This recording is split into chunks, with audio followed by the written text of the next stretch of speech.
افغان صاحب زنن تاسو ته د ملت تالار تر درغلی او ما تاسو به یوه ده غواړو په عدالت باندې په نتیجې ته ورسېږو. که ما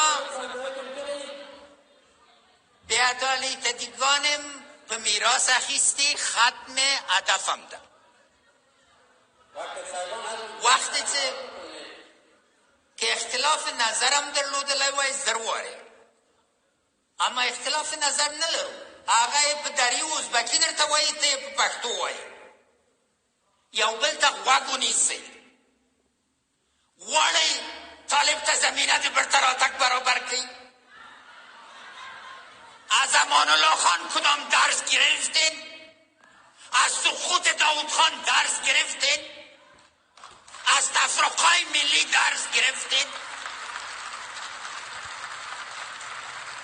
که هر څوک په خپل خره باندې سپوري دا نه کېږي. یو بل ته لاس ورکړئ. که خرابي راغلی، که جلادان راغلی، تاسو خپله راوړئ. یو نفر بېګناه نه ده، ټول ګناهګاره یو، ټول باید لاس ورکړو، ټول باید اعتراف وکړو چې تېر نه ګرځو. او دا نه ده چې یو چا باندې ظلم ده په نورو باندې خوښي روانه ده. نن د کوم افغان کور کې وینه روانه ده؟ همین خون شهیدای ما پاس میخواه، عزت میخواه، همت میخواه.